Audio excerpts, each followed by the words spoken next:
Shalom, Baltimore. We are the I.S.U.P.K. coming out of 1 West 125th Street, Harlem, New York, under commanding GEN.YAHANNA. Here to teach the truth according to the Bible, to teach those of Negro, Indian, and Hispanic descent. We are here to uplift our people and get us up out of this hell, which is America. Allah upon you, bro. Yahweh Shem Yahweh Barakatah. Most on Christ, sir.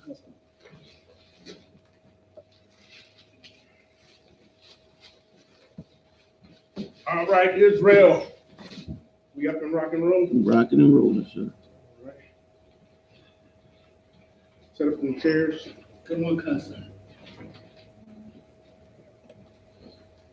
So all phones on mute. Testing, 1, 2. Testing, 1, 2. Turn on the mic, Dr. Chuck. Sir, should be on. Thank you.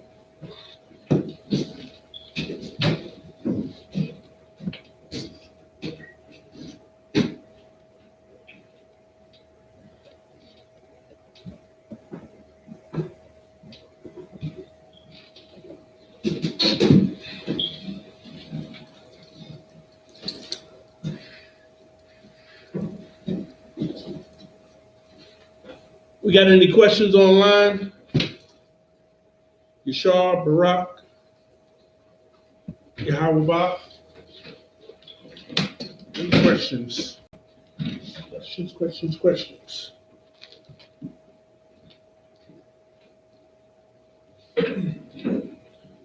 Hey, you got that cord, plug up that short cord over there. Short cord. For what, sir? Plug. For your phone? Yeah, plug.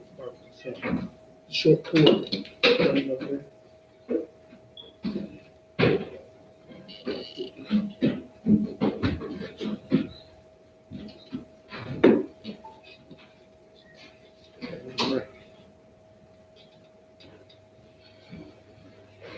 Let me get you this crazy story that we found after camp on Friday about Baltimore, the Baltimore school, Baltimore histories. And I'm gonna show you history repeating itself up in this joint. That's what's going on around here in these days and times. The corruption is disgusting. Yashar, Shalom, Lord in Christ. Any questions? History questions? Let's get it in.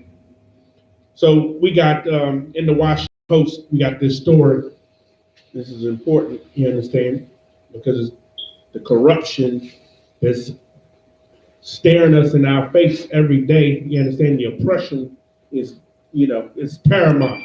It's exceedingly wicked and great. You understand what's going on with us. You understand, and you can't trust none of these preachers, pastors, or politicians. You understand? So it reads, Maryland hospital system under fire for self-dealing, right?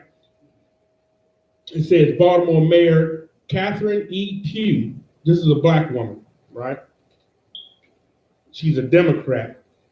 She sits on the board of the University of Maryland Medical System, right? So you got the University of Maryland, right? They got one of the largest schools on the face of the planet as far as that. The amount of people that go there and the branches and location, right? They're in College Park. It's closer to DC than to Baltimore, but they have hospitals up here in the Baltimore area that belong to the University of Maryland, right? And so they have a board, right? It says the University of Maryland Medical System Board, and got a contract from the hospital system to buy her self-published children's book. Okay? Like, they is doing payola, you know what I'm saying? Like, you ain't supposed to enrich yourself, you understand, by frauding the people. You ain't supposed to use your position as the mayor to defraud, you understand, in order to put money in your pocket. You're supposed to be fixing the problems in Baltimore, you understand, but that ain't what's going on, okay? We got to get this together. So it says Maryland's governor and top lawmaker on Friday promised tough scrutiny for the University of Maryland medical system and the financial deals awarded to some board members who oversee it. Now, the Governor Larry Hogan, he's a Republican, called the business deals first disclosed this week by the Baltimore Sun, and in some cases worth hundreds of thousands of dollars, unseemly and appalling. Hogan said the 9 board members with financial contracts from the hospital system need to end their conflicts of interest or resign. They need to go to jail. They need to go to jail. They sitting on the board and they know when the contract's coming out. They know that the money is available, so they go and write their own proposal, you understand, instead of pushing it abroad to the people, you understand, in the community that it could use the opportunity to be an entrepreneur or what have you. And instead, they just eat it and gobble it all for themselves. We approved that program, yeah, because it was mine, and, I got to get this money, this contract money. So 9 of them. It's 30-member board, okay?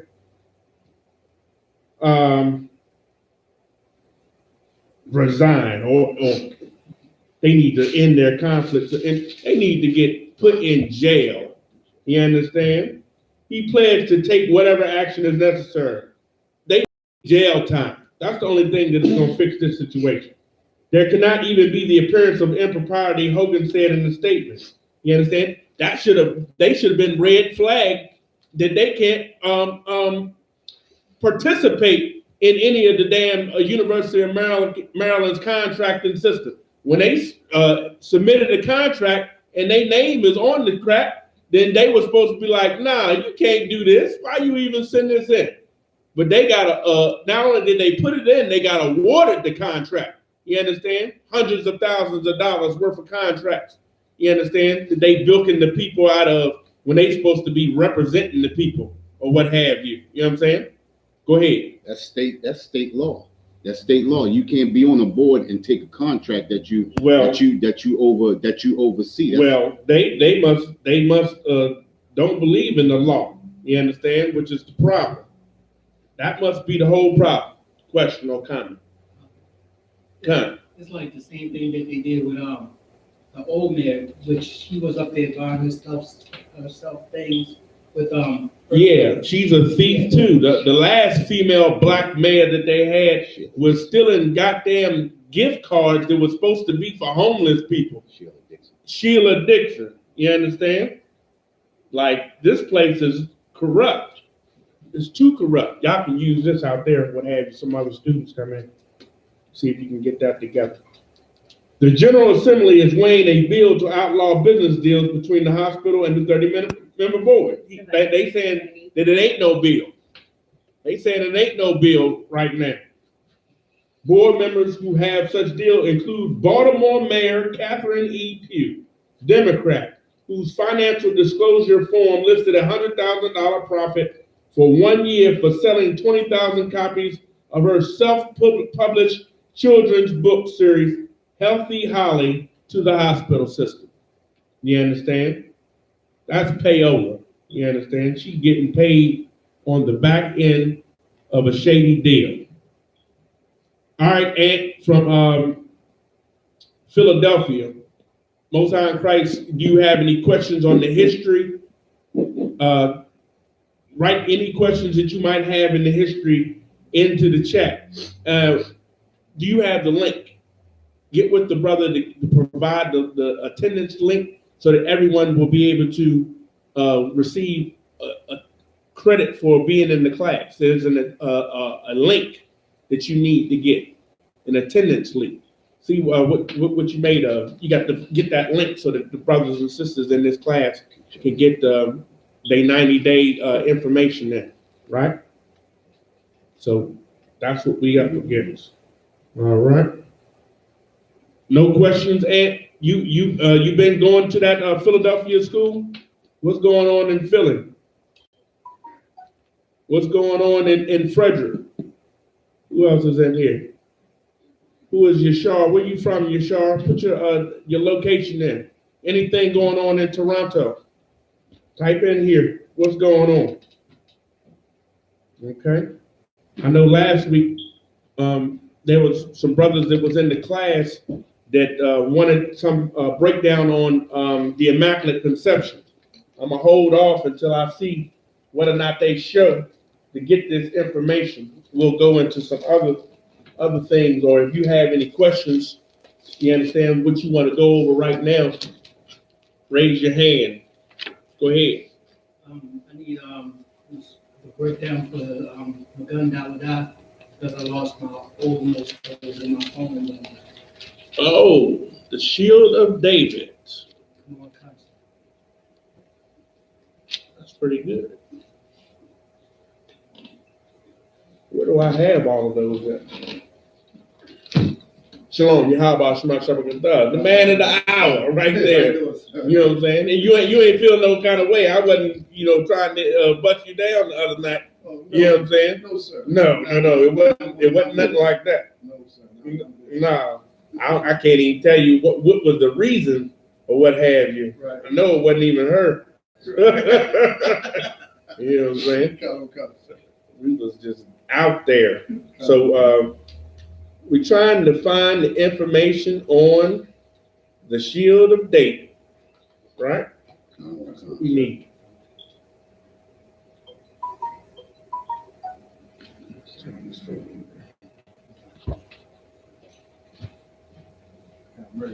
No sweat.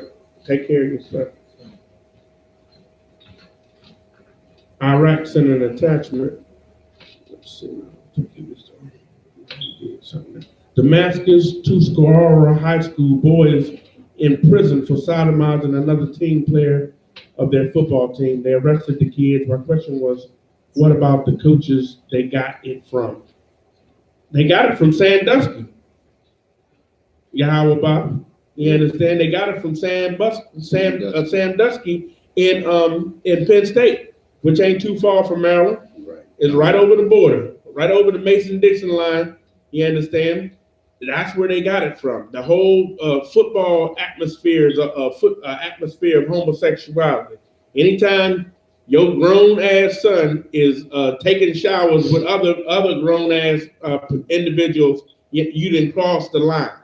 You have crossed the line. You understand? I don't recommend anybody, you understand, put themselves or their child in a situation where they think that, you understand, for the sake of getting money, that they should, take their son and daughters and put them in a sport or what have you. You understand? It's something about talent that's good and everything like that, but you have to do it a certain way. You know what I'm saying? You be there to pick them up right after the game, and they go home and take their shower in the game. And I'll meet you back here for the post game information or what have you. You know what I'm saying? But we not in there, swashbuckling with rods flying everywhere or what have you. You understand? And don't think that eventually, they got HBO at home and Showtime at home. What you think they watching? What do you think they doing? You understand? The Israelite School of Universal Practical Knowledge has to be your kindergarten through preschool. You understand? That's what it has to be. Your kindergarten to ninth grade. You got to have high school in here too. You understand? You're gonna have to get higher education up in here. You're gonna have to get that primary and secondary education from the I.S.U.P.K. You understand? Because we're gonna do it decently in order. You understand? The big picture. Y'all they need to run up in here out of the world. You understand? So that we can get this thing on and popping and rebuild our people, rebuild this nation. Okay? Earl Washington, things are crazy in this time, last days for real. Where you from, Earl? Yashar, Kansas City, Missouri. Okay, from the St. Louis camp. I heard that the devil's out there, you understand, bothering us at camp again in St. Louis or what have you. I'm coming out there to bless that spot, you understand, or wreck shop, one of the two, you understand, because they just don't want to leave us alone when we hit the streets of in St. Louis. They got a beautiful school in St. Louis. Brothers and sisters need to get up in there, come out to St. Louis and help support them.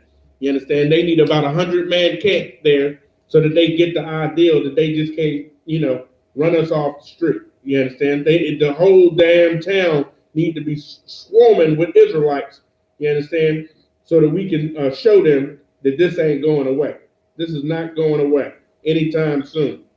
Say Yahweh step on the scene. Okay? So let's give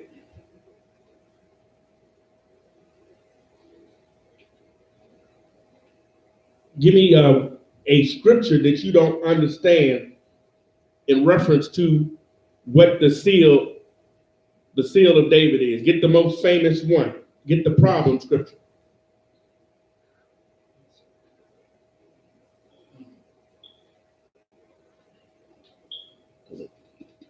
No sweat, Yashar. A lot of murders of black men, pimping his baby mom's murdered her and his 2-year-old daughter left on the side of the highway. God. On the news the other day. My goodness. You understand? If you ain't in the U.P.K, you understand, it's a problem. So the scripture that you're looking for, you should know it all offhand, because it's the one you got to battle all the time. About the star Moloch. Amos 5:26. Get that.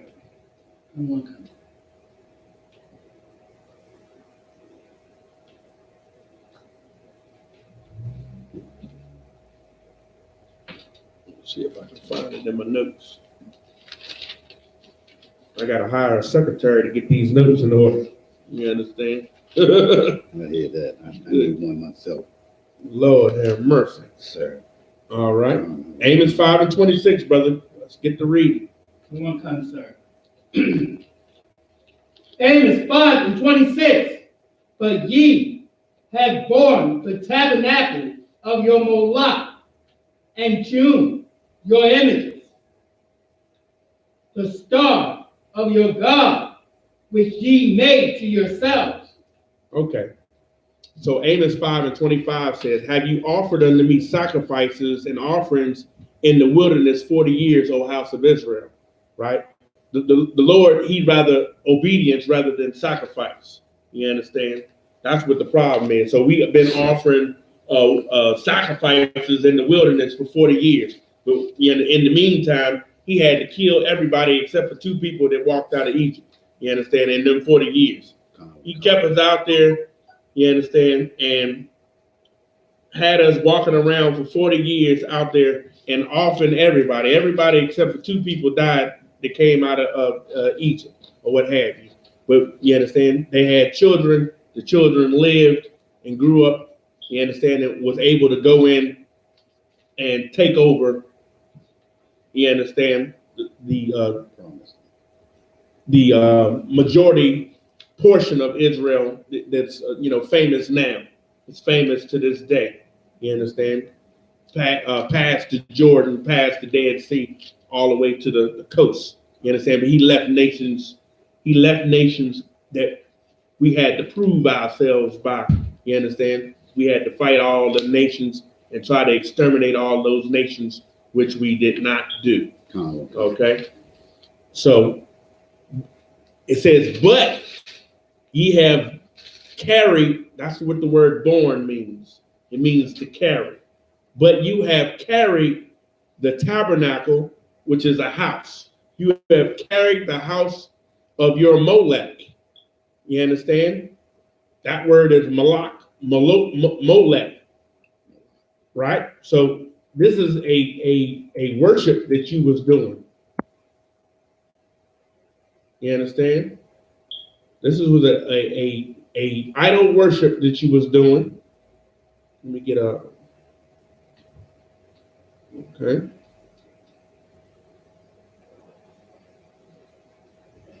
But ye have carried the house of your Moloch and Chen your images. You understand? Meaning you've carried the house of your king and Chen your images, meaning that you have statues of your gods, statues of the god Chen. It says the star of your God. You understand? Molech and Chen, the star of your God, which ye made unto yourselves. Right? This has nothing to do with the shield of David. You understand? I don't even understand why they think that just because the word star is in there, it's talking about, you understand, a idol. You understand? When the shield of David is no more than the Dawada. You understand? It's the name of King David. The name David. You understand? In the Hebrew. Okay, so let's get the other one. Amos 5:26, and it's found in Acts 7:43. Let's get that one. Read that one when you got it.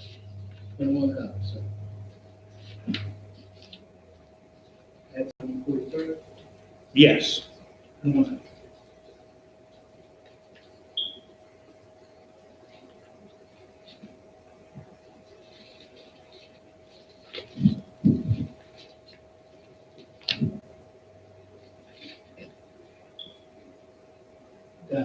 Read.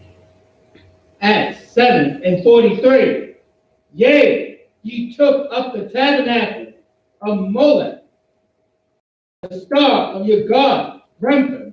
Okay, so you took up the tabernacle, the house of Molech, and the star of your power, Remphan. You understand? You took up these idols, the house and the star of your God, Remphan, figures which ye made to worship them. Read on.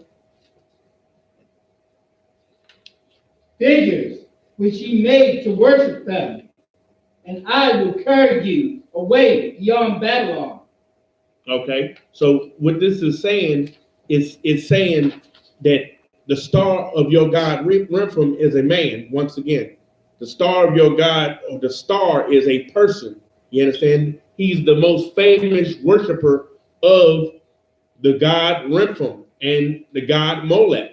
You understand? And the star of your God, Remphan, figures which he made to worship them, and I will carry you away beyond Babylon. So in 7:42, it says, then God turned and gave them up to the worship, the host of heaven, right? You worship in the sun, moon, and stars. You understand? As it is written in the book of the prophets, O ye house of Israel, have ye offered to me slain beasts and sacrifices by the space of 40 years in the wilderness. You understand? So we were idol worshiping. You understand? Verse 41 says, and they made a calf in those days and offered sacrifice unto the idol and rejoiced in the works of their own hands. Bring me that Bible dictionary over here, Baptist Church. Just sit those books up here on the table, right over there. All right. So they got it all mixed up. Let's get the word, grab it and get Molech out of the top. You can take this one out there. Read Molech. We're going to read Molech, the definition of Molech. Get some more understanding of this.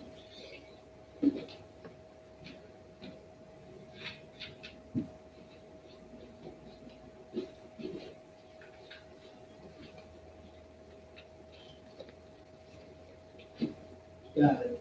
Read. Molech, heathen God worship, especially by Ammonites. Okay, so the Ammonites. You understand? You had Moab and Ammon, right?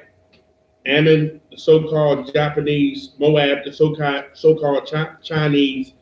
They had Mongoloidism because they were the child of incest. You understand? Between Lot and his daughters. You understand? And they worshipped Molech. You understand? Read on. Any more? By sacrifice of children They sacrificed children. That's what they did, right? Just like you can go into to Moab's house, and you're gonna find some children in a pot. You understand? They famous. You understand? To this day, they still eating children. Go ahead.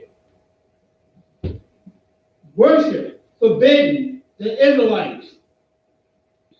Places of worship set up by King Solomon for heathen wives. Okay, so you understand? King Solomon's sinned by having a Ammonitess wife. You understand that he set up the worship of Molech. You understand? Which is an idol. You understand? Okay, so it says that the Ammonites were gruesome orgies in which little ones were sacrificed. So they was into all manner of corrupt, you understand, sexual perversions, you understand, and dealing with children as well. Just like you go over there dealing with Moab today, that you know it extends down into the Philippines and what's that other area down there? Taiwan. They have a lot of child sexual slavery going on down there. White people run down into those islands down right off the mainlands of Asia in the Philippines and stuff like that, having sex with children or what have you. So, you know what I'm saying? Don't be surprised. It's still going on with them. All right? So those are the first two. Okay? Let's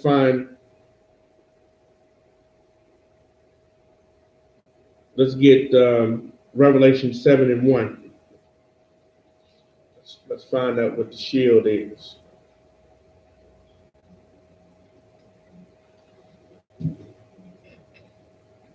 Read that when you get it.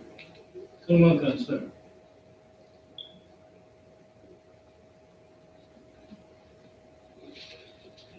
Revelation chapter 7, verse 1. And after these things, I saw 4 angels standing on the 4 corners of the earth. Okay. So John the Revelator is having a vision. He saw 4 angels standing on the 4 corners of the earth. Read on. Holding the 4 winds of the earth. He was holding back the winds for the destruction that the angels are going to unleash on the earth when just before the time of Yahweh comes back. Keep going. That wind should not blow on the earth. Right. Go ahead. Nor on the sea. Go ahead. Nor on any tree. Okay. The trees ain't going to get knocked down. The winds ain't going to spawn hurricanes and tornadoes as of yet, because they're being held back by the angels. Read on. Verse 2. And I saw another angel ascending from the east. Okay. He saw another angel that had a different plan going on. Go ahead. Having the seal of the living God. He had the seal of what? Seal of the living God. Okay, so that's what the problem is. You don't understand what the shield is. A shield is a signet, is a what is it? A shield, a signet, and a seal. You understand? So let's get the definition of the word signet, or is it shield in the Bible dictionary? You got to become a master of this dictionary right here. I'm so sorry they put this one together right here. I'm going to look up the word signet. You look up the word seal. What kind of stuff?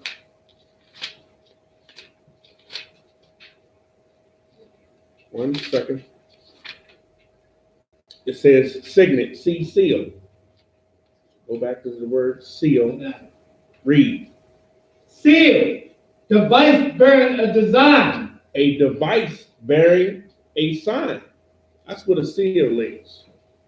You understand? That's what a seal is. It's not a star. Read on. Name or some other words so that it can impart. Read it from the beginning again. Come on, concern. seal, device bearing a design, name, or some other words, so that it can be impart, and so that it can impart an impression in relief upon a soft substance like clay or wax. Okay, so you understand? It was like a seal where you could make a mark on an envelope, or so you wanted to seal an envelope. You used to seal an envelope with wax. You understand? And to make sure that no one opened up the envelope, you would put the wax on the paper. Before it dried, you would put a ring that had the mark of the king on that official letter that was going to somebody, so that they know that the seal of the kings had not been broken, meaning that nobody have intercepted the message. You understand? Because it might have been critical information on business or war. You understand? So that's what they are. You understand? You get and make a seal for your house. You understand? That's what you should do. You understand? That's one of them. So this angel, he had the seal of the living power. So what did he have? Go ahead. He had the Magun Dawada. That's what he had in this vision. Go ahead. Used as a mark of authority and authenticity on letters. Okay, so go back to Revelation 7:1 and read on where you left off at. And he cried with a loud voice to the four angels. Okay, go ahead. To whom it was given to hurt the earth and the sea. Keep reading. Verse 3, saying, hurt not the earth, neither the sea, nor the trees, till we have sealed the servants of our God in their foreheads. Okay, there's a mark of the beast cut as well. You understand? Till we have sealed the servants of our power in their foreheads, right? So if you getting the mark of the beast in your hand or in your forehead or what have you, then why isn't this one a goddamn microchip too? You understand? When we being sealed with the words of the Lord, you understand? Till we have sealed the servants of the power in their foreheads. You understand? What are we sealed with? This knowledge, with the knowledge, the law, statutes of the law, statutes, and commandments. You understand? That's what we being sealed with in here. You understand? Kind of a concept. So that's what a shield is. The living God had the shield. Let's get another one. 1 second.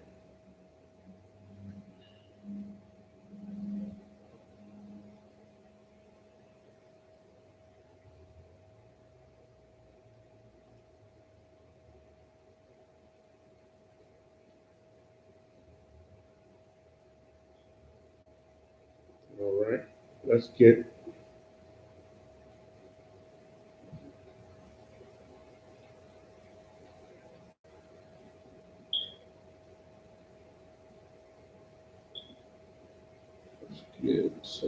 let's see.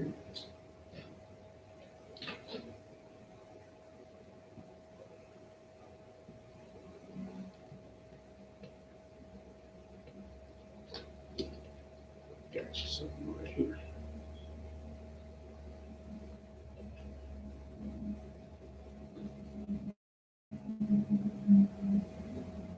Go to Deuteronomy 6 and 8.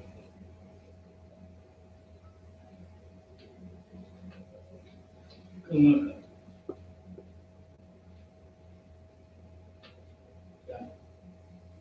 Skip up to verse 7. Go ahead.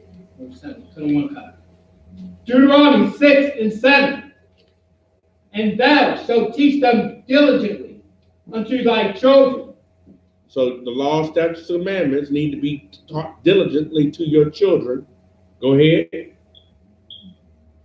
And shalt talk of them when thou sittest in thine house, Okay, so you should have a righteous conversation, chase conversation, and talk about the law, statutes, commandments when you sitting in your house, right? Go ahead.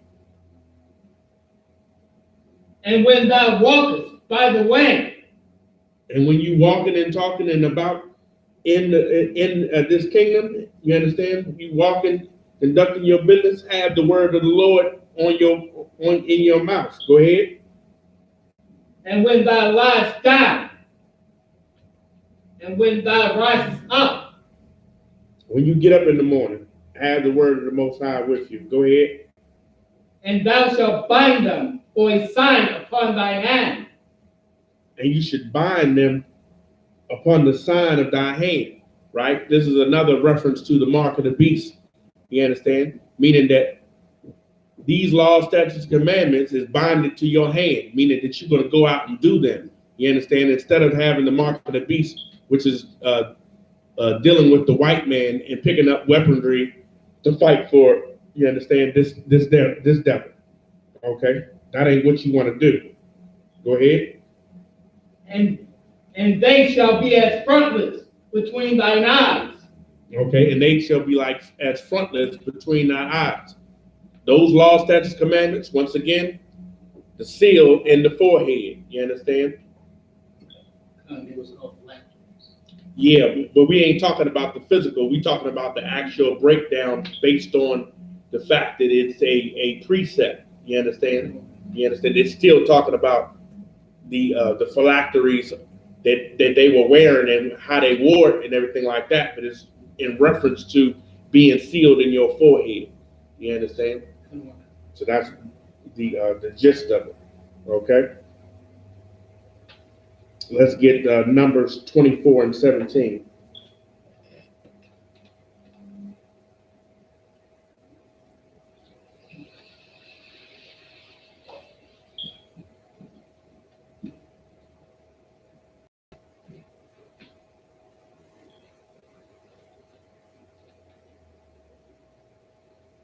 Quickly. Numbers 24 and 17. And I shall see him, but not now. I shall behold him, but not now. There shall come a star out of Jacob, and a scepter shall rise out of Israel. There shall come a star out of Jacob, and a scepter shall rise out of Israel. So what is this talking about? Is this talking about a necklace? You understand? No, it's not talking about a necklace. It's talking about a prominent name. A prominent man, you understand? A star, you understand? Read it again from the top. Numbers 24 and 17. I shall see him, but not now. I shall behold him, but not now. There shall come a star out of Jacob, and a scepter shall rise out of Israel. You understand? So somebody's coming. You understand? So who is it? If Molech and Chien ain't who you supposed to be dealing with, who are you supposed to be dealing with? No, Yahweh. Yahweh shot. Christ. You understand? Come on. That's it. Read on. Keep reading. And shall smite the corners of Moab. Go back to and the scepter shall rise out of Israel. Go ahead. And the scepter shall rise out of Israel. You understand? What's that? Give me a Genesis 10. Genesis 49. 49 and 10. Read that one right quick. You understand? That's where you would get that from. It's a precept. Precept upon precept. Stay focused. Stay focused. Genesis 49 and 10. The scepter shall not depart from Judah. You understand? The scepter shall not depart from Judah. You understand? That's going into the Immaculate Conception as well. You understand? What the brother wanted to be brought out. The scepter shall not depart from Judah. Okay? And so if David didn't get the promise from the Messiah, you understand that a king would sit on his throne, you understand, forever and ever. And if Joseph, who was the son of David, didn't get what he had coming to him, which is to have Yahweh, you understand, through Mary, then it wouldn't be any other way. Okay? So they just got it wrong. And shall smite the corners of Moab and destroy all the children of Seth. You understand? Let's go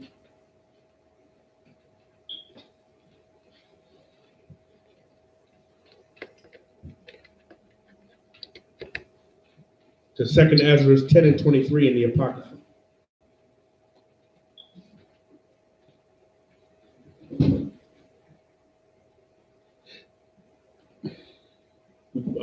Breaking down some of the stuff on the shield of David.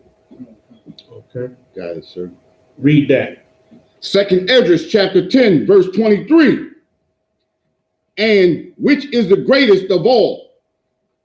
The seal of Sion hath now lost her honor. You understand? So you understand the white man calling himself Jewish has the shield of David. You understand? He's taken it and it has lost its honor. You understand? Because somebody unworthy is trying to steal our heritage. You understand? Steal our culture. Steal our king. You understand? Read on.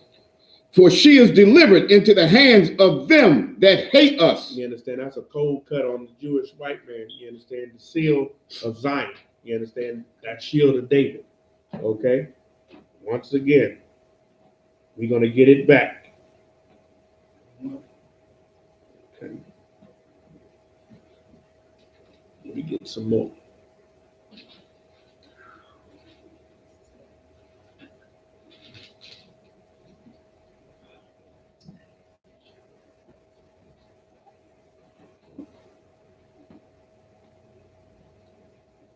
More shield of David.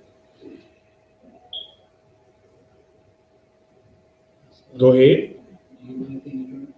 Yeah, I'll take a water bottle for sure. Unless there's other things. Revelations 9 and 1. Read that.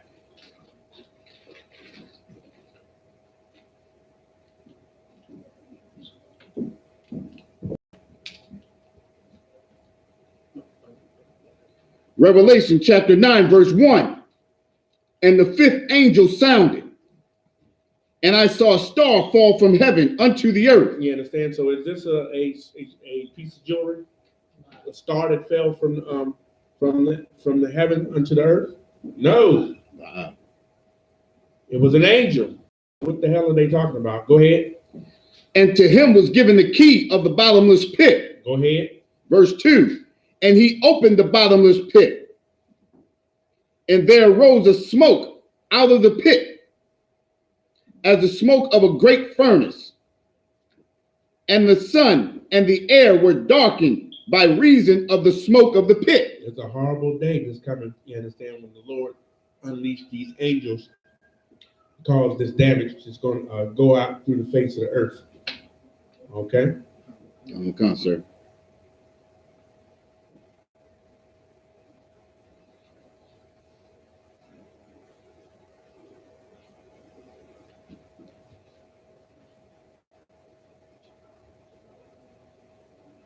Let's go to Isaiah 31 and 9.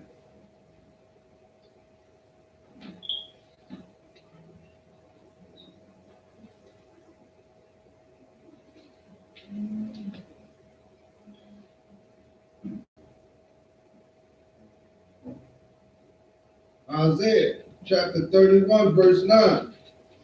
And he shall pass over to his stronghold for fear, and his prince shall be afraid of the ensign, saith the Lord, whose fire is in Zion and his furnace in Jerusalem. You understand? So we got to check out the word ensign. Let me read it again for you.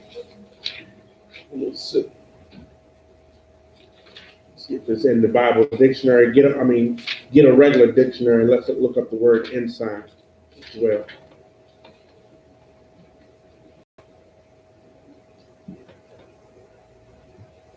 Okay, it says Isaiah 31:9, and he shall pass over to his stronghold for fear, right? This person was going to be afraid, and so he ran up into his stronghold, into his tower to hide from whatever issue was going on, right? That's what he was doing in this scripture right here. Go ahead. Let me finish reading. And his princes shall be afraid of the ensign, right? So this cat, not only did he run, but the people that he's with, his princes, his mighty men that he had with him, his warriors that he had with him, are afraid of the ensign. Okay, it's going to give us a clue. Saith the Lord, whose fire is in Zion and his furnace in Jerusalem. So it's telling you that they afraid of somebody in Zion, in Israel. You understand? From Jerusalem, from Yasha'Allah. You understand? That's what they was afraid of. So let's get I didn't see it in a regular Bible dictionary. Let me see if I can pull up the word ensign, get the Hebrew for it. Let's get an idea of how this relates to the seal. Numbers 2:2. Every man of the children of Israel shall pitch by his own standard, right? You shall pitch by your own standard, right? You got your house, right? You got your standard. You understand? You got your name. You earned a name in the truth, right? That's your standard. With the ensign of their father's house. The ensign of their father's house is what it's saying. Far off about the tabernacle of the congregation shall they pitch. Okay? So we're going to find out what this ensign is.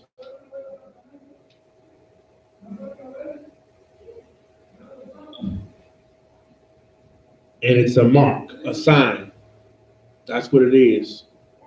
You understand? Still talking about a shield, a signet, an ensign. You understand?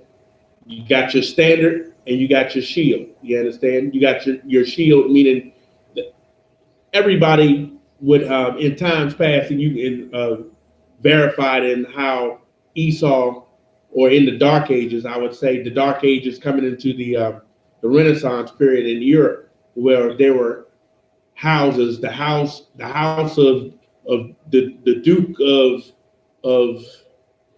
of France or what have you. It's different things that you could have, and you would have a seal or a shield that you made that represented your family and your line. You understand?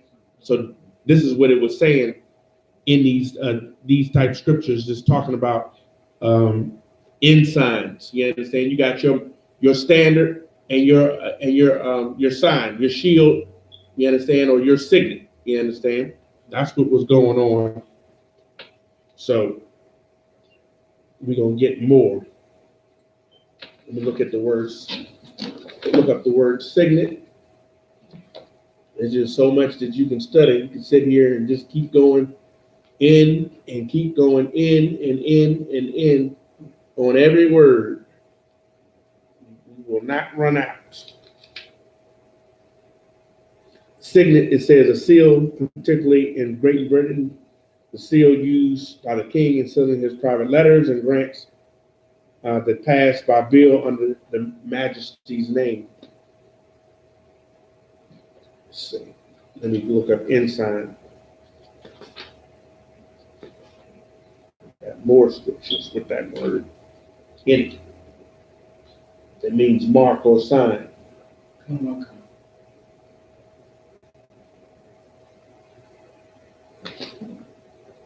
There we go.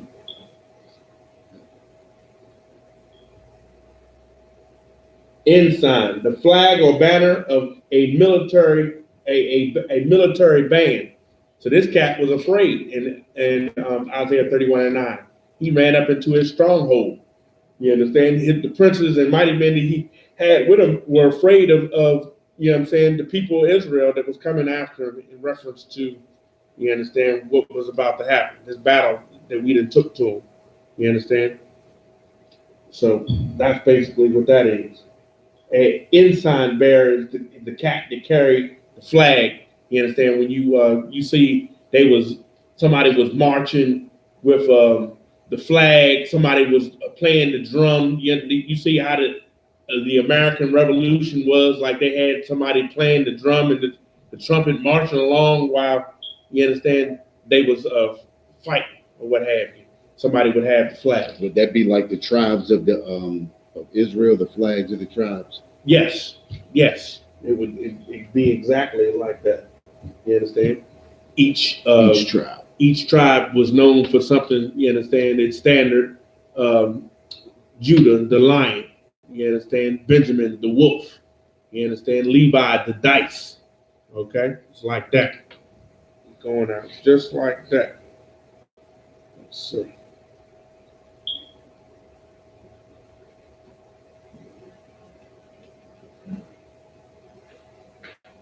Let me get some more.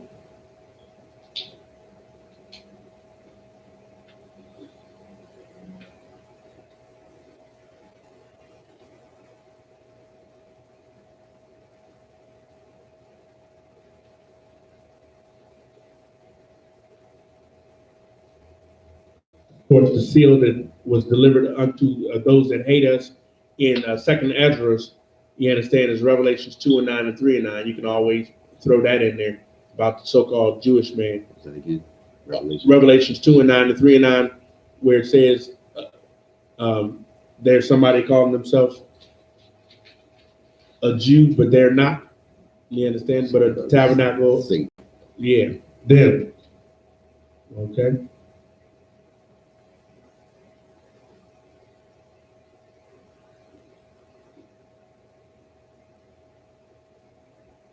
The word seal in Hebrew is katam, katam. The ka, the ta, and the ma.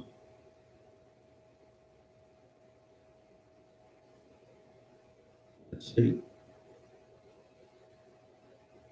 Get Psalms 47 and 9.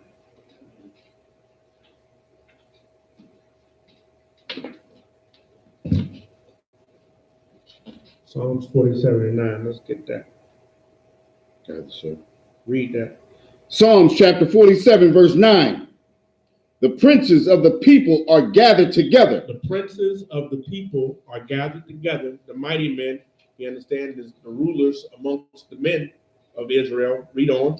Even the people of the God of Abraham. Okay, the God of Abraham, Isaac, and Jacob. Read on. For the shield of the earth belong unto God. For the shields of the earth belong unto the Most High. Read on. He is greatly exalted. He is greatly exalted. Okay? He is greatly exalted. The Most High is greatly exalted. You understand? The shields of the earth. It's talking about who? Who is it talking about right there? See if you think it. The shields of the earth belong unto the Most High. They don't belong unto those that hate the Most High, right? Like it said in Second Ezra. So shield of the 12 tribes. The God of Abraham, the shield of the earth is what? The people. Israel. We the shields of the earth. You see that? Come on, sir. You got in one instance it's talking about the despicable people that dishonored the shield. You understand? It was delivered unto those that hate us, but then it tells us that the shields of the earth that belong unto God are the princes and the people that are gathered together out of Abraham, Isaac, and Jacob's seed. That's where you're supposed to get from that. That's what we're talking about in that. Let me pull up another one. They're all over the place.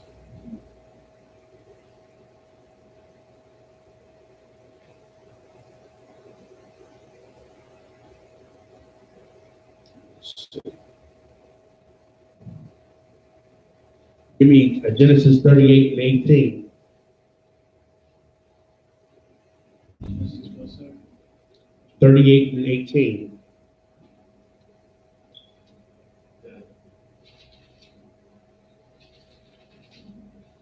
Genesis 38 and 18. And he said, what pledge shall I give thee? And she said, thy signet, and thy bracelet, and thy staff that is in thine hand. And he gave it her, and came in unto her, and she conceived by him. You understand? He had promised her something, and he didn't have it right there to give to her. So she was like, listen, you understand? He doing something he ain't got no business, you understand? She done dressed up like a harlot, you understand? And he called himself buying her. Meanwhile, it was his daughter. It was supposed to be a sister that he was going to make his daughter-in-law. He was supposed to be giving this sister right here to her son, but he never did it or what have you. So she dressed up like a cold-blooded freak, you understand? And he called himself buying her, you understand? And he didn't have what he was going to give her right there, right? So she was like, just give me your little signet, you understand? Let me hold your one of your bracelets or what have you, and give me your staff right quick. He was like, yeah, okay. He was like, okay. You understand? So it's something that we had in Israel. We carried around with us. You understand? A piece of jewelry or what have you, with our house symbol on it or what have you. Let me give you an idea. It says in Numbers 17 and 2. Let's grab that one right quick. Number 17 and 2.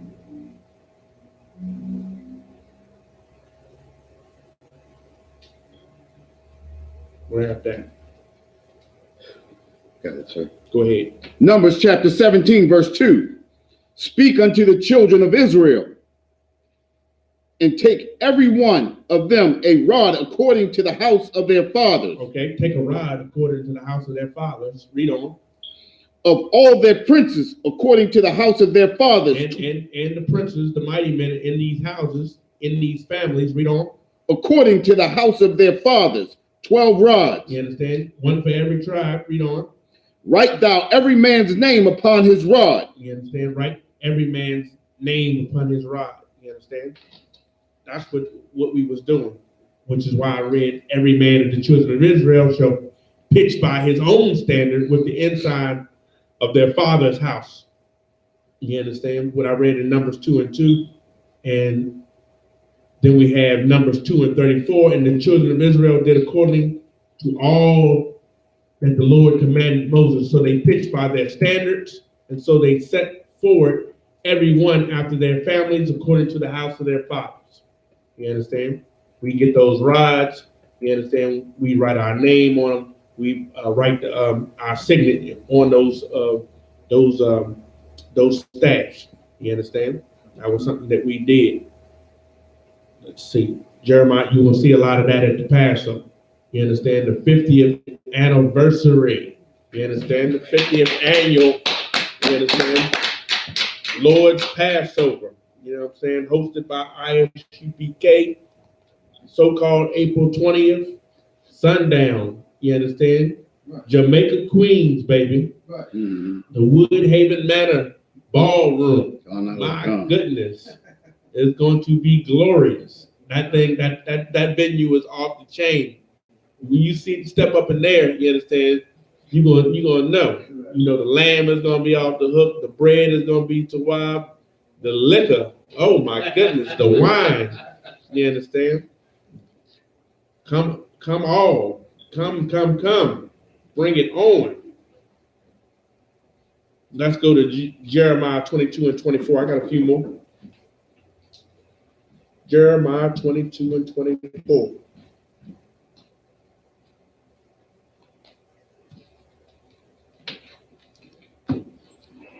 Read that when you got it. Jeremiah chapter 22, verse 24. As I live, saith the Lord, through Coniah, the son of Jehoiakim, king of Judah, wear the signet upon my right hand, yet would I pluck thee thence. You understand? The signet upon my right hand. You understand? It's talking about a ring with a seal on it. You understand? That's what it is.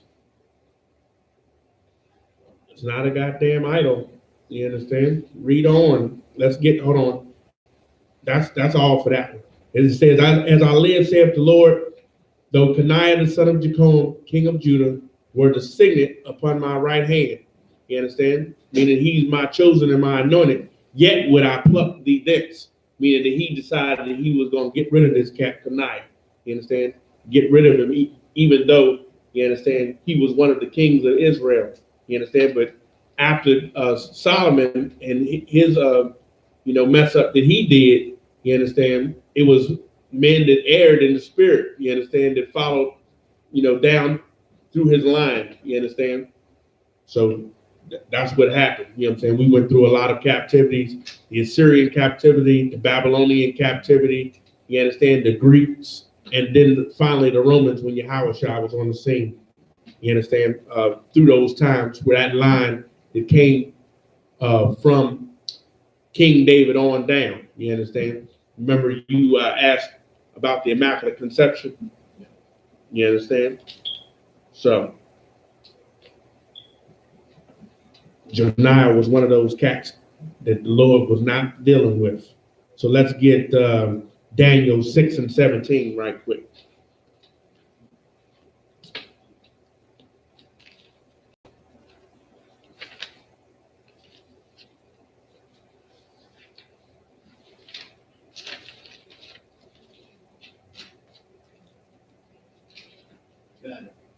Read that. Daniel 6 and 17. And a stone was brought and laid upon the mouth of the den, and the king sealed it with his own signet. You understand? So they was locking Daniel up in the damn lion's den. And the king was so bold as to say, I'm going down there right to the door where they locking it up, you understand? And I'm going to put my signet in there so to make sure that nobody, you understand, break this seal and open up this door to let Daniel out, you understand? Because he's going to die today because I'm putting him in here with these lions. So he sealed it with his own signet. You understand? This heathen king, you understand, that wanted to make sure that Daniel did not get out, you understand? And that if somebody did let him out, they know because the seal would be broken. Go ahead. Any more on that? One concern.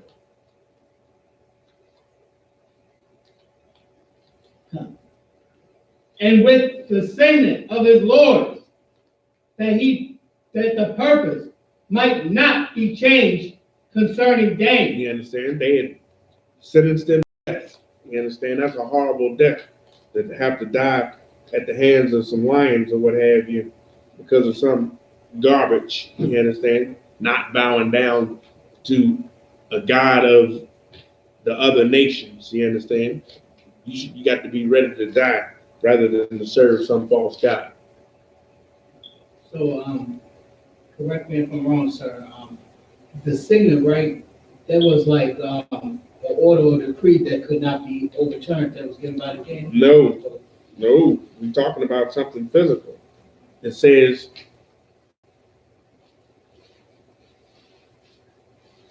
they put a stone in front of the mouth of the lion's den, right? And then they sealed it, and the king sealed it with his own signet, meaning that you can just move the stone out of the way. But if you seal the stone, the stone in front of the den so that nobody can get out or get back in, you understand? You got to seal it.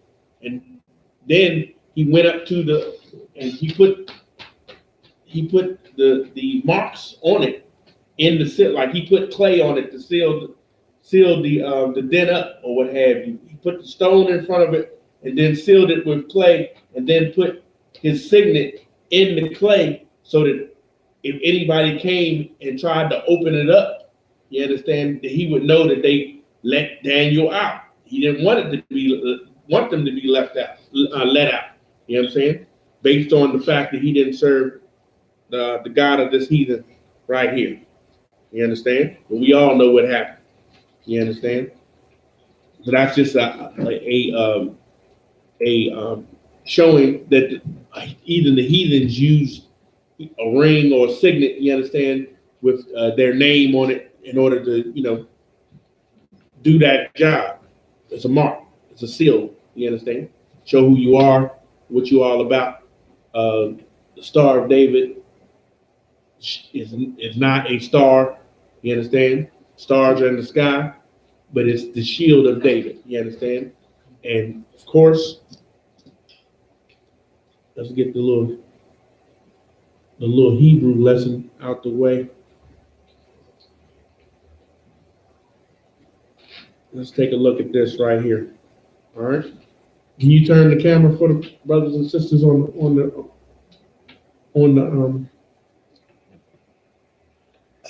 chat?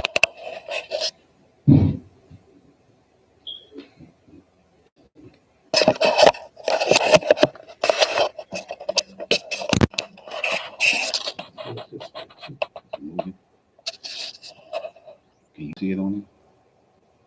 Yes. Let me just, I don't know how sharp it is though, but I'm gonna pull up the alphabet right quick.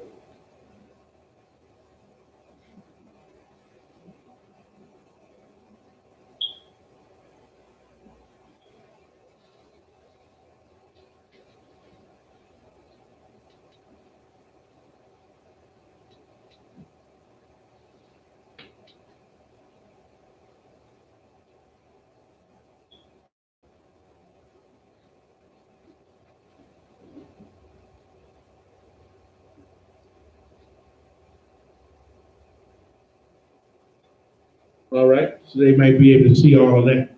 So this is the ancient Hebrew language, right? So you got Ah, you got Ba, you got Ga, and you got Da, right? Ha, Wa, Za, Ka, Ta, Ya, Ka, La, Ma, Na, Sa, I, Pa, Ta, Za, Kwa, Ra, Sha, and The, right? And so let's pull up David. See how to spell David in the Hebrew.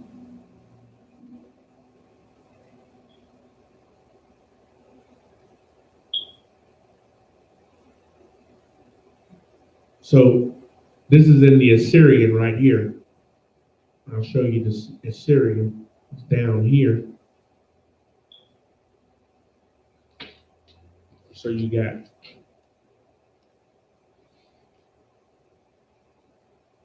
the Da right here, you got the Wa, and you got the Da right here in the Assyrian. Let's go look at it and see what it looks like in the ancient. You got the Da, right? Oops.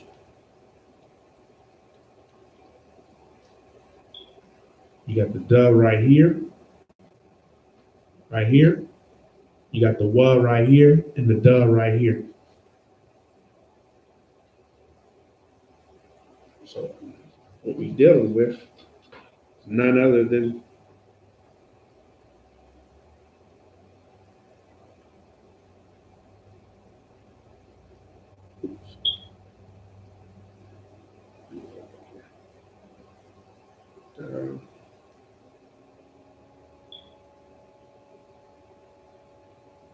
that would be the representation of the Wa, you understand? In a signature form, meaning that you write out your name, right? But then when somebody asks you to sign your name, it's written fancy or what have you. You know what I'm saying? It's not how you print it, or you don't write it perfectly. You have a certain way that you write it. You understand? That would be your signet or your signature. It's the same place that they got it from. So that's basically all that we're dealing with right there. You know what I'm saying? It's just the dial, then another dial. Then you had what the Y would be in a signature or what have you. You know what I'm saying? That's all that we dealing with. You understand? It's on a ring.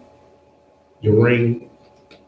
Show you. I don't have my ring on. I got my ring, what have you. But you can definitely stamp stuff with it or what have you. So that's all it is. It's da wa da. It's David's signature. You understand? So that at the end of that, you can go ahead and switch it back. Okay.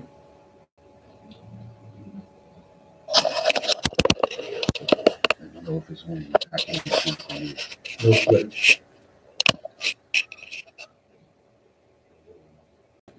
Oh, oh, my bad. All right. I got a few more.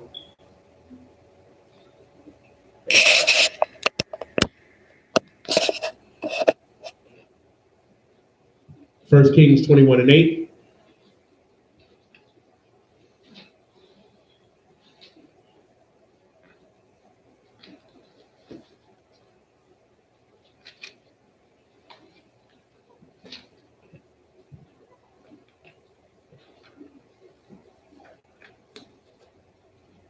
Read that when you got it. I got it. Go ahead. First Kings 21, verse 8. So she wrote letters in Ahab's name and sealed them with Ahab. Salah. No sweat. Ahab's name and sealed them with his seal. And sent You see that? He wrote a letter. You understand? She wrote letters in Ahab's name. She wrote the letters. We're talking about Jezebel. Jezebel wrote these letters in Ahab's name, and then she took his ring and sealed them with his seal. You understand? She was forging a letter from Ahab, basically, is what she was doing. Go ahead. one more time. And sent the letters unto the elders and to the nobles that were in his city dwelling in Nabal. Right. Go ahead. Well, was that it? Yeah, so that's it. You understand? That shows you again that the shield of David is, not some idol that we are worshiping. You understand? It was just a mark signifying a family. Okay. Exodus 28:11.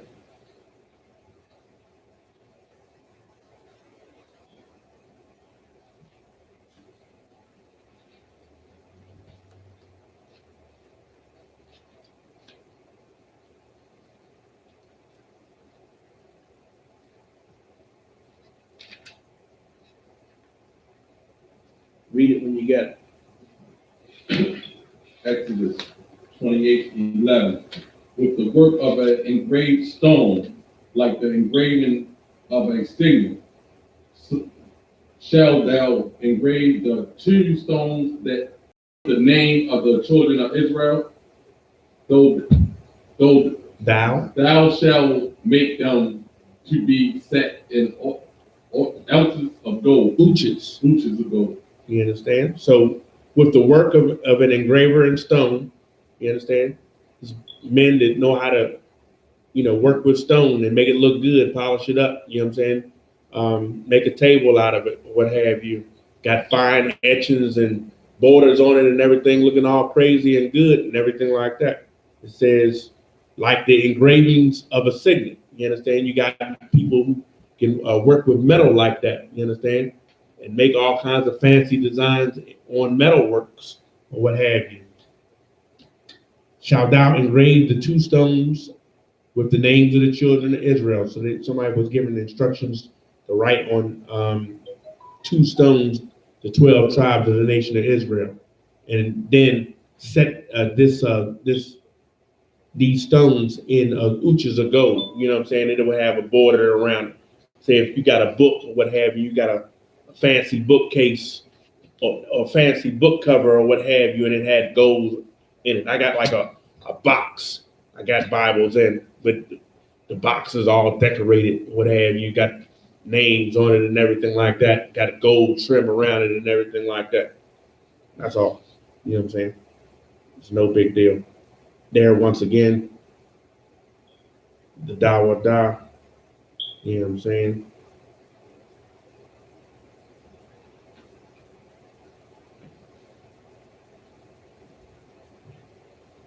Let me give you maybe one more.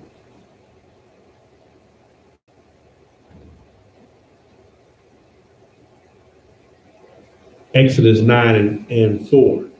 No, it's like Ezekiel 9 and 4.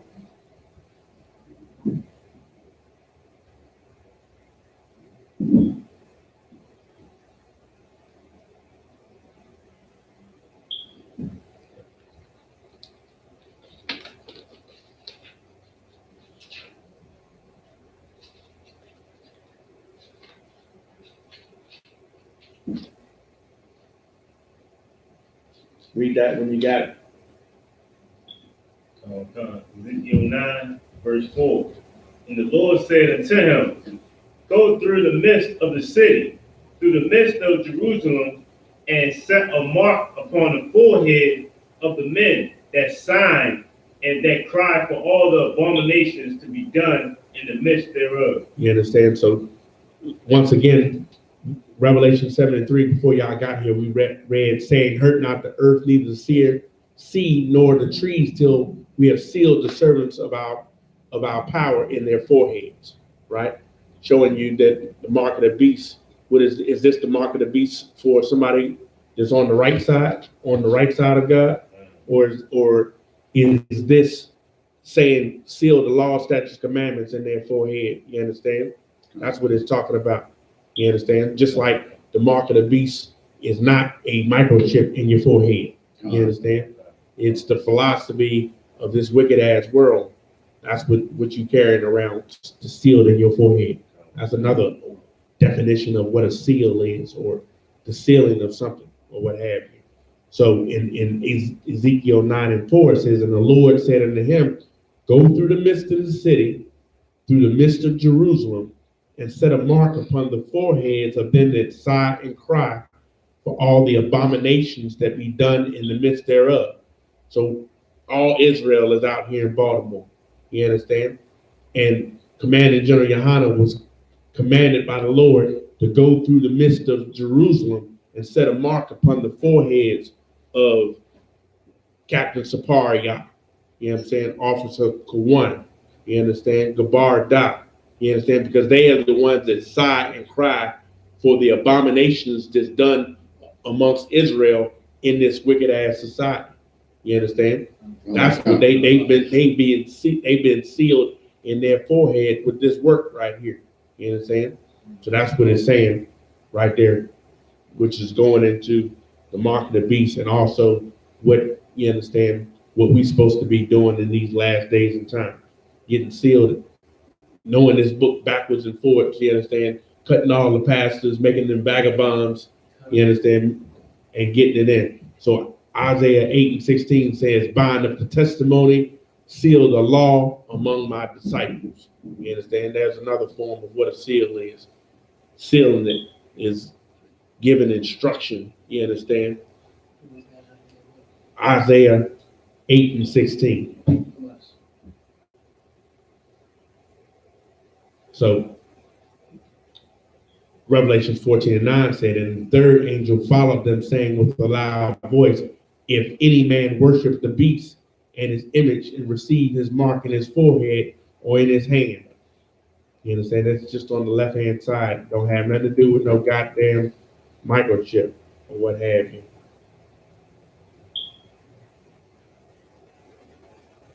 Let's get Jeremiah 23 and 5.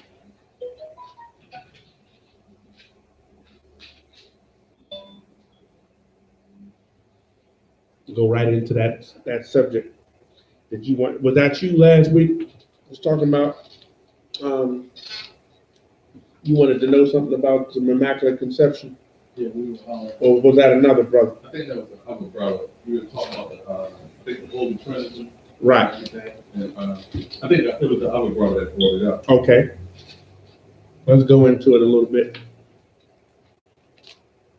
Unless you got questions. Anybody else got another question that they might want to go into? Trooper SHALAM, all right. We want you on the scene, brother. We see you in there online.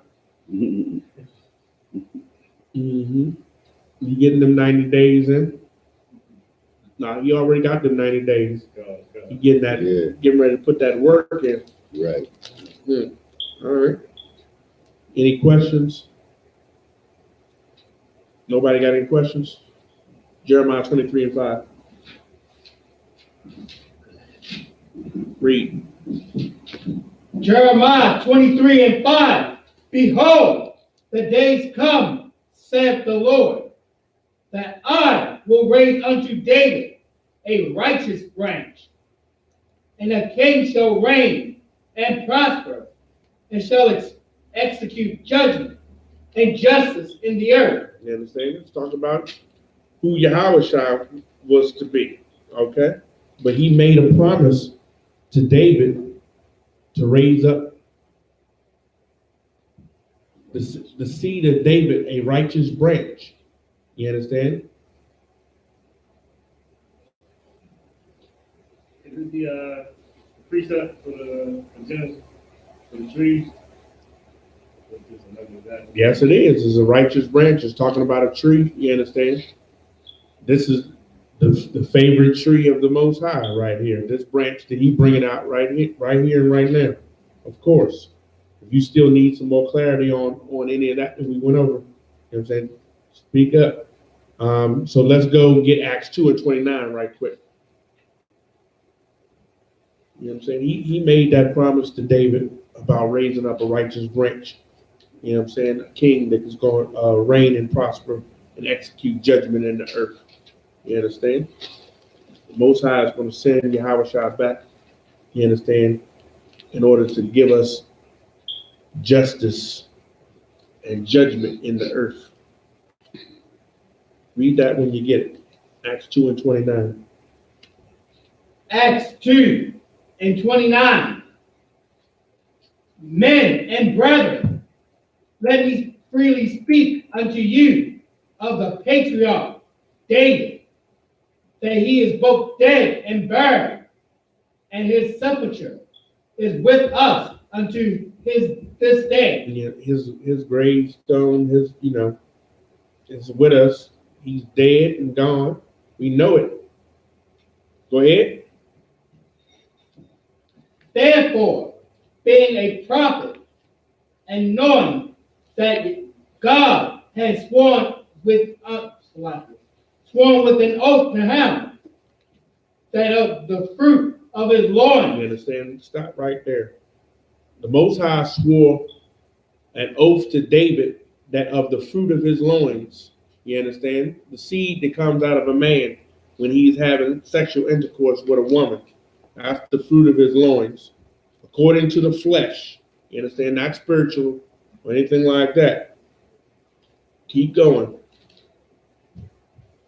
According to the flesh, he will raise up Christ to sit on his throne. Boy, he would raise up Christ to sit on his throne, right? He would raise up Yahweh to sit on the throne that David had established. You understand? So there it is right there. Once again, the Lord made a promise to the brother, and he kept the promise by bringing in Yahweh. Go ahead. I have a question off the top. No sweat. About Cain and about the mark. Okay. What's the walk? Oh, see, that's right. We all on the mark of the beast, and all that. So the mark was what? Was it that was Cain white? Was that the mark, or was it? You tell me. You know. Let's get it first. Genesis what? 3?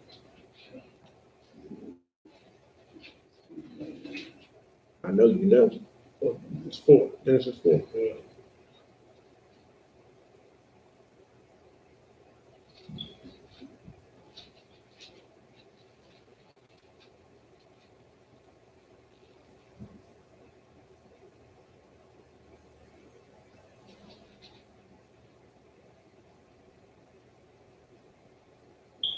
Let's start at 3. No, 2.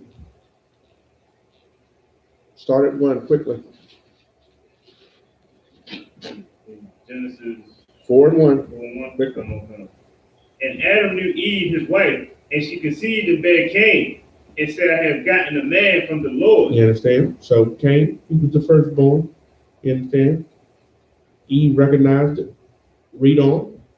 And she again bare his brother Abel, and Abel was the keeper of sheep, but Cain was the tiller of the ground. One kept sheep and one was a farmer. You understand? Planted crops. Read on. And in process of time, it came to pass that Cain brought of the fruit of the ground an offering unto the Lord. And, Okay. And Abel, he also brought of the firstlings of his flock and of the fat thereof. And the Lord had respect unto Abel and to his offering. You understand? The Lord is showing you that there was a difference between these sacrifices that these brothers gave. You understand? One was accepted and one wasn't accepted. You understand? One was following the rules and one wasn't following the rules. Go ahead. But unto Cain and to his offerings he had not respect. Okay. The Lord didn't respect it. Read on.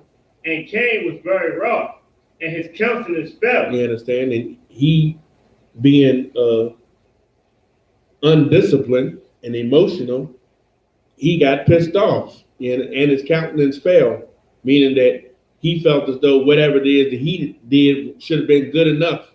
You understand? Instead of to the T, or he had to do extra. You know what I'm saying? You the firstborn.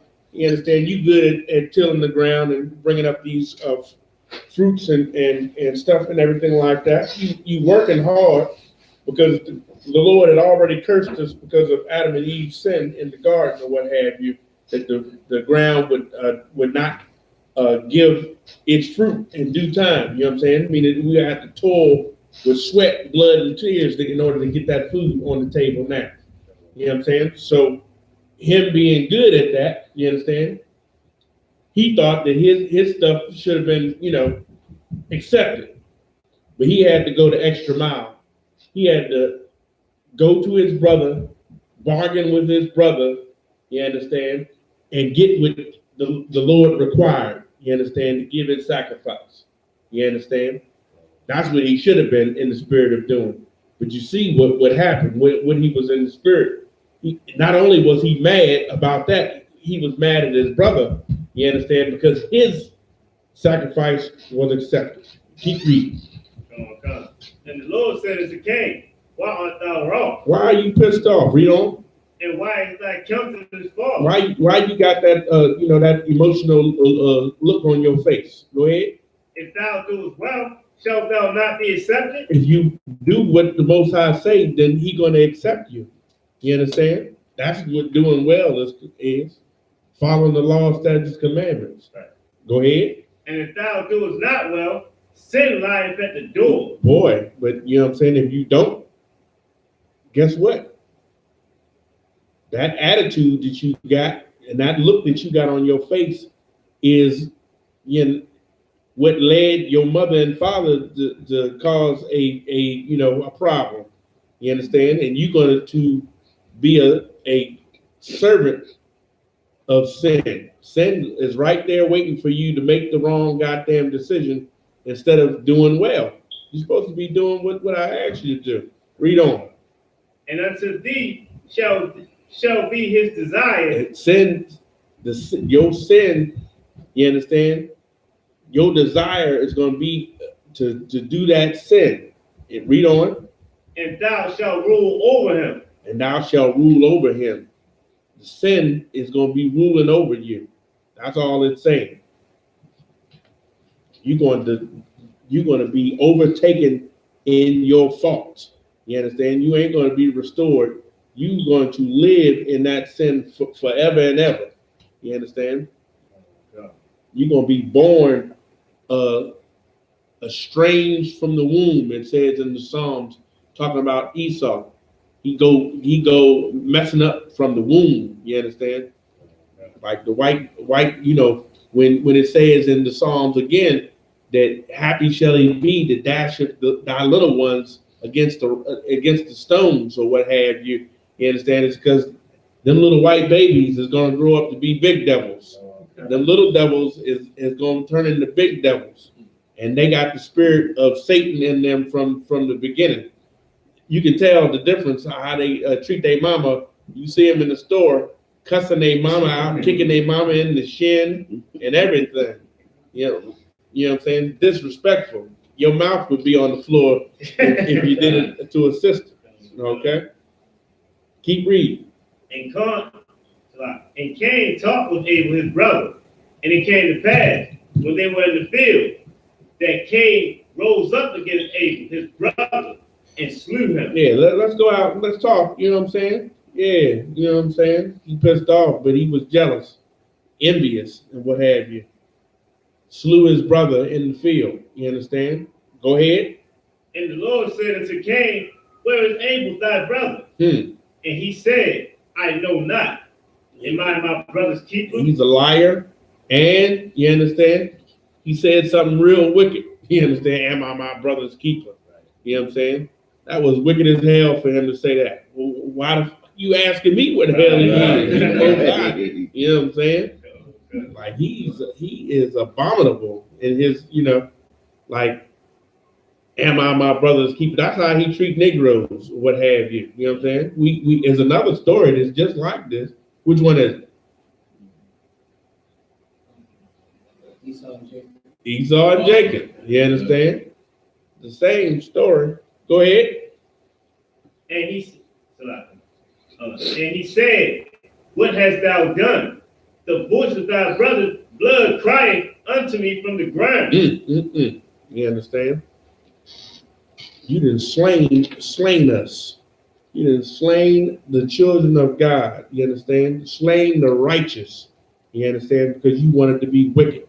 You wanted your wickedness to be accepted. Read on. And now art thou cursed from the earth? And the Lord cursed him from the earth, right? Cursed him from dwelling with, society. You know what I'm saying? Put it like that. Okay? As opposed to now it's time for you to go to the moon or, or anything like that. But he's going. He can't help himself but be cursed from the earth. If he got the technology to do it, he's trying to get there to get away from this judgment that he got coming. You understand? Because he's continued in this type of action. You understand? Slaying of innocents. You understand? Slaying the innocent. So it says, and now art thou cursed from the earth.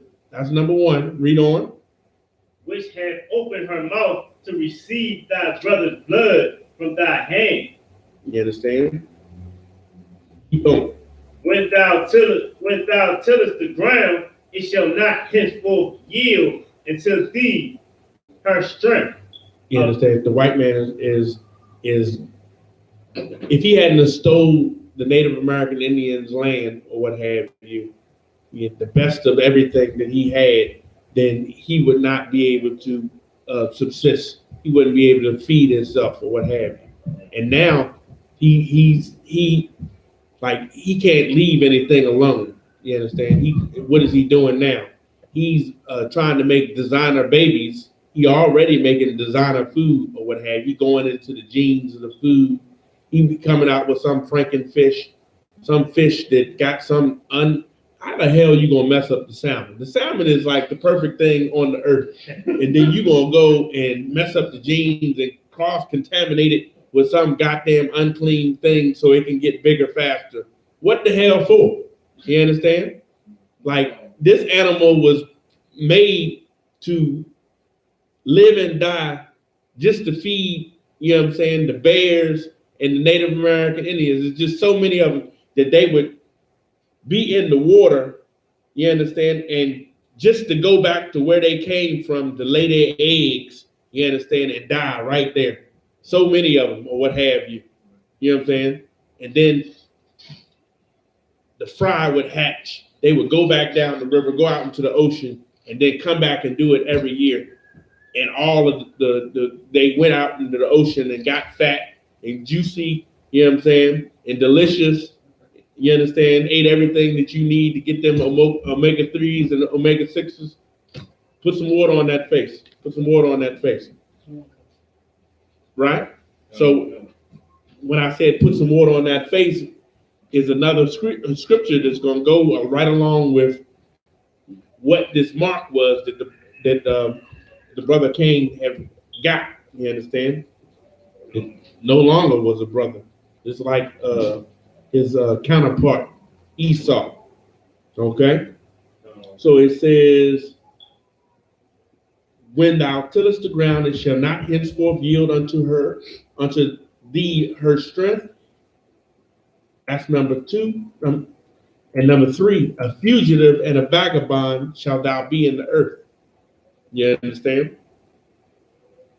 A fugitive is somebody that committed a crime that has not been punished for their crime. You understand? They are escaping justice and judgment for the crime that they've committed. And a vagabond. Vagabond is somebody that does not have a home.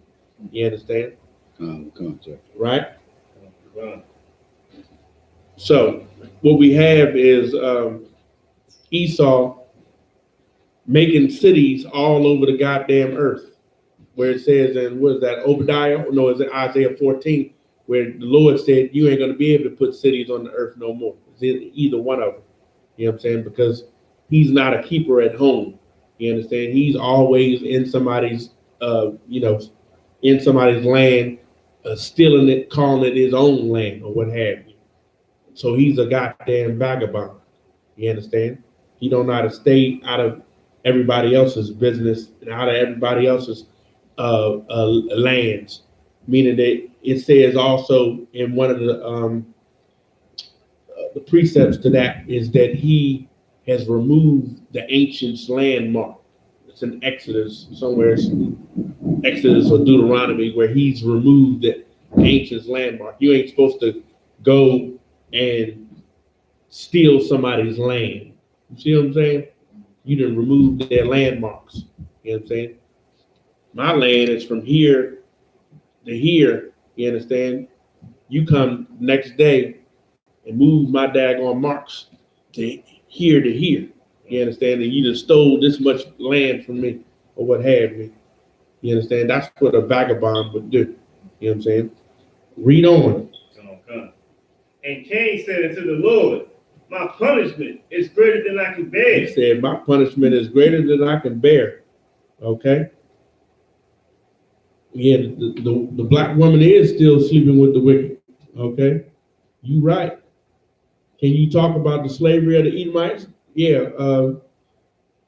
SHALAM, get Isaiah 14, 1 and 2. Somebody get that and you finish up. Come. Behold, thou hast driven me out this day from the face of the earth, and from thy face shall I be hid. And I shall be a fugitive and a vagabond in the earth. And it shall come to pass that everyone that findeth me shall slay me. You understand? They're going to know that this cat right here was wicked. You understand? They're going to see him. He's going to be hairy and full of disgust when you see him, because he ain't going to be allowed to be around people no more. He was saying, this too much, Lord. This punishment is too great, even though he a goddamn murderer. Right. What the hell do you expect? You understand? Go ahead. And the Lord said to him, therefore, whosoever slayeth Cain, vengeance shall be taken on him sevenfold. So he's just like Esau sought the Lord with tears. He cried about having sold his goddamn birthright, which he didn't give a goddamn about. Right. He sold it. You understand? He was like, the Lord was like with Cain, you know what? You right. You understand? This is what I'm going to do. Whoever see you, they bet not touch you, or they're going to get 7 times the punishment. You understand? Some people don't even think about the scripture, but they'll say out of their mouth, oh, he tricked them into that. No, it says he despises birthright. That's true. You understand? Let's stay right here. You understand? It says, therefore, whosoever slave Cain, vengeance shall be taken on him sevenfold. And the Lord set a mark upon Cain, lest any finding him should kill him. You understand? So what is the mark? To the young man that asked the question. Officer. Extraordinary. Let's get it. What is the mark? He set a mark upon Cain, lest any finding him should kill him. So he already said that if they see me, they're going to kill me, right? But now the Lord is saying, know what? Now, you understand? If they see you, now they're going to know that they see this mark on you. And they know that this mark means that you're going to get 7 times the punishment if you kill me.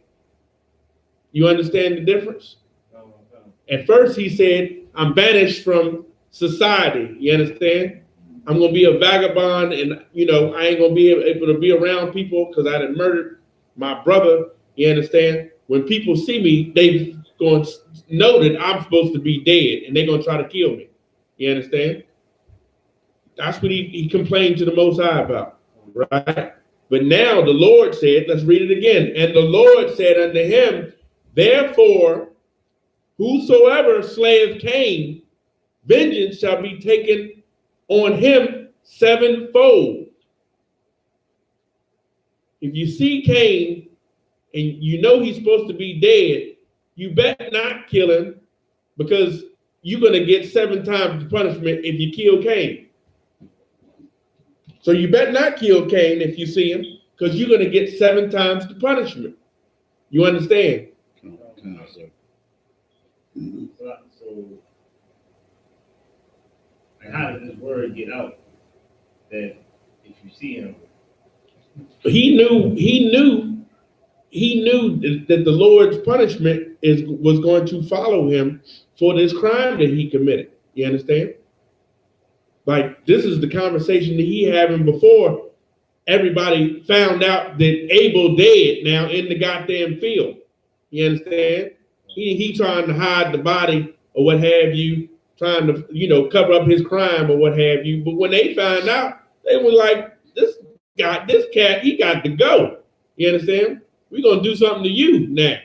How you think they was going to find out? This is his conversation between him and the Lord. You understand?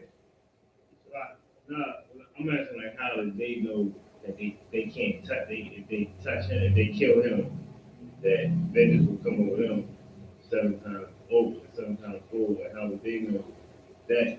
Was the Lord dealing with many people like that? Like, speak? No. Who was going to find out first and foremost? Who hadn't found out yet? Adam and Eve. You understand? Let me give you a good example. Isaac and Jacob. No, Isaac and Ishmael, right? The Lord gave the covenant to Isaac. You understand? The promise went to Isaac. But Abraham, he loved Ishmael. You understand? Guess what? The Lord said, listen to your wife Sarah and get rid of this bondmaid Hagar, the Egyptian, with her bastard ass son Ishmael, talking junk, because the angel had already came to Sarah saying that he was going to raise up seed to her. You understand? And give her Isaac. You understand? So, you know what I'm saying? Abraham still liked Ishmael very much and even blessed him. Said he was going to get his 12 princes and have his land and everything.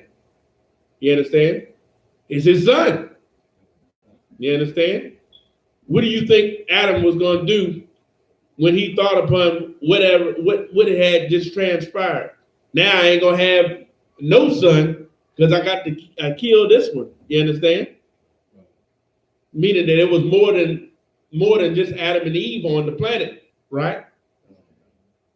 It was since the 6th day, it was people, male and female was all over the place. Go ahead. Basically, he is saying, like, Just like if your brother get killed, you go out and tell people around the way, that's who did it right there, so people find out and they get around. Yeah, they gonna know. Yeah, it couldn't have been nobody but his brother that did it or what have you, and they gonna be like, you know, less likely would Adam be to put him to death himself or what have you. But you know how you let somebody go sometimes? Like, you gonna get it though. You understand? You gonna get up in the long run. You keep with that BS that you keep doing or what have you. You know what I'm saying?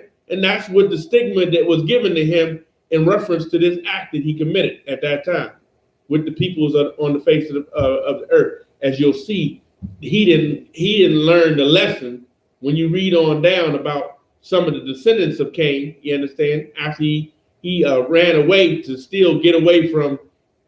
They don't want to be around him. You understand? He let him get away and run away and hide. You understand? And deal in the earth, concealed him a little bit or what have you. But he couldn't help himself. He's going to be a murderer. You understand? He's going to be a murderer all day. That's what they call a marked man. Just like if you're a marked man, you mark. So they know as the word got around, you mark so people see you. Oh, there you go, right there. That's him right there. Right. You understand? They was going to be seeing him and regularly they'd be like, we're going to put him to death. But nah, I'm going to put this mark on you. And they're going to be like, that's him right there. That's him. Look at him. Oh my God, I saw him the other day. I ain't messing with that cat. Right. You understand? I ain't even messing with him. You understand? He got something coming to him. And listen, I know better than to mess with that one right there. You understand? Because it's something bad gonna happen to me. The Lord is saving him for something. The Lord is saving him for something special. You understand? Go ahead. 10 minutes. Go ahead. What's the question? Yeah, you raise your hand. Keep going. So that was the first murder in history. That's the one that's recorded in the Bible. You understand?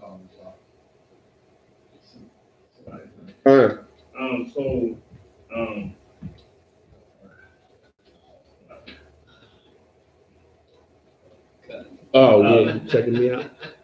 So all right, the mark. I understand what the mark is. Okay. Wow. But so when did? So was Wayne? I mean, was Cain the white man? Cain's mark is the same mark that Genesis 25 and 25 had. Read it. Pull it up. Question or comment. Leprosy. Leprosy is the mark. No. Good job. Most on track. Good answer. I'm gonna give you a couple precepts on it. Genesis 25 and the brother online. Go ahead. Erskine Little got it right. He said what he asked was the mark leprosy. Damn right.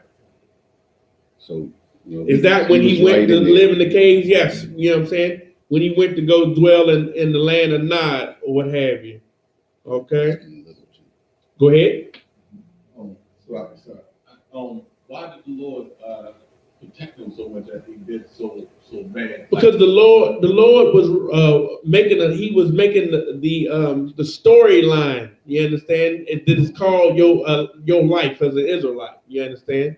And all these other nations on the earth. He's like a goddamn director. He's a director. He's making a storyline. You understand? He's just created people. You understand? They down here doing it like you went and got Army men and the G.I. Joe and the Cowboys and Indians, and you say, okay, we're gonna have the Alamo now. We're gonna have where, you know what I'm saying? The Lone Ranger, or not the Lone Ranger, the white cowboy got shot by the Indian or what have you. You know, it's the storyline associated with this thing that's playing out in the face of on the earth. So that's basically it. Let's just get a couple precepts on the mark. You know what I'm saying? Go ahead, read that. Genesis chapter 25, verse 25. And the first came out red all over, like a hairy garment. You understand? That was the mark that he got. You understand?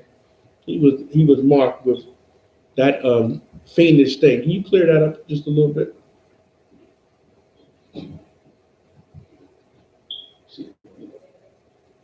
Hold on. There you go, right there. So that's it. You get Isaiah 29 and 22. You know what I'm saying?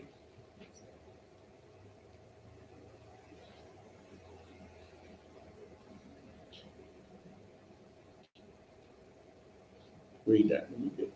You can read it off the board. Isaiah 29, verse 22. Therefore, thus saith the Lord, who redeemed Abraham concerning the house of Jacob. Jacob shall not be ashamed, neither shall his face now wax pale. You understand? His face shall not wax pale. Let me give you another one about that skin tone.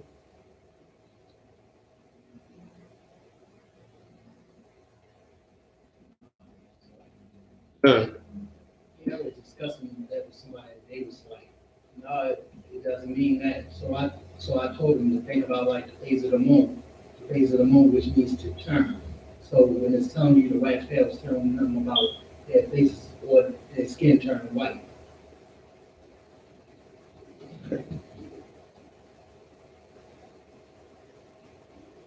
Wax and pale. You don't want to wax pale. Let me see.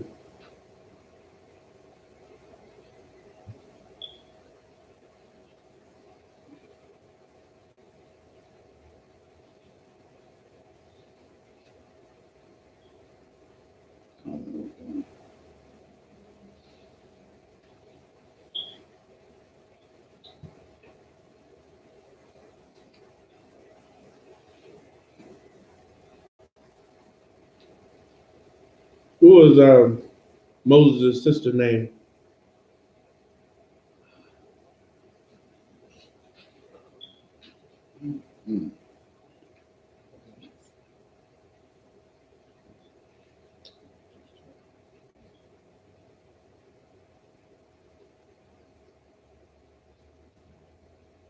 Miriam.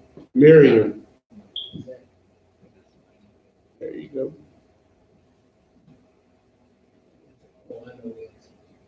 Do you know what the scripture is? Pull the scripture. Mm-hmm. You got me. Last scripture.